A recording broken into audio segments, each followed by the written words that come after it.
নাজিৰাৰ MC ক্লাবৰ প্ৰেক্ষাগৃহত 7, 8 আৰু 9 তাৰিখে তিনিদিনীয়াকৈ 5th JKA India Assam State Karate Championship 2023 আয়োজন কৰে।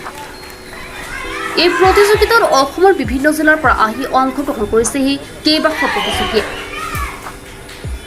JKA India Assam State Karate Championship 2023 প্ৰতিযোগিতাখনত খেলসমূহ কাটা আৰু কুমিটি এই দুটা বিভাগত অনুষ্ঠিত হৈছে আৰু দুইটা বিভাগতে ল'ৰা আৰু ছোৱালী উভয়ে অংশগ্ৰহণ কৰিছে।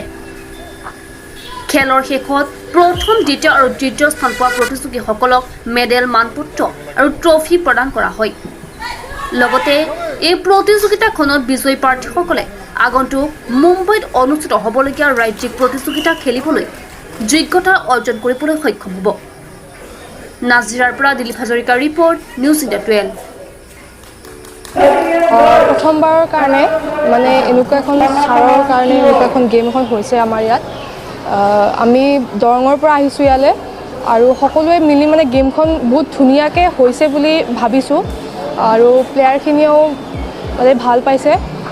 বহুত ডিষ্ট্ৰিক্টৰ পৰা আহিছে প্লেয়াৰখিনি, গাৰ্জেনখিনি আহিছে আৰু ভাল লাগিছে সকলোৱে খেলি। মই নিজেও খেলিছোঁ, ভাল হৈছে গেমখন। মই কাটা কৰিলোঁ, ইণ্ডিভিজুৱেল কাটাত গ'ল্ড পাইছোঁ আৰু কুমিতে হ'ব, কুমিতে কৰিম। এই 7, 8 আৰু 9 জুলাই তাৰিখে আমাৰ নাজিৰা MC ক্লাবত পঞ্চম JKA ইণ্ডিয়া আছাম ষ্টেট চেম্পিয়নশ্বিপখন আমি আয়োজন কৰিছোঁ। ইয়াত অসমৰ বিভিন্ন জিলাৰ যেনে কামৰূপ, মৰিগাঁও, নগাঁও, শিৱসাগৰ আদি জিলাৰ প্ৰায় 150 অধিক আমাৰ ছাত্ৰ ছাত্ৰী খেলুৱৈ ইয়াত অংশগ্ৰহণ কৰিছে। ইয়াত আমি 3দিনীয়া কাৰ্যসূচীত আজি অন্তিম দিন। ইয়াত কাটা আৰু কুমিতে দুয়োটাই হৈছে। খেলৰ শেষত আমাৰ প্ৰতিযোগীসকলক মেডেল, চাৰ্টিফিকেট আৰু ট্ৰফিয়ে বঁটা প্ৰদান কৰা হ'ব। কোন কোন ডিষ্ট্ৰিক্টৰ পৰা আহিছে? আমাৰ ইয়াত আছে Kamrup district, Darrang district, Nagaon district, Morigaon district আৰু শিৱসাগৰ ডিষ্ট্ৰিক্ট।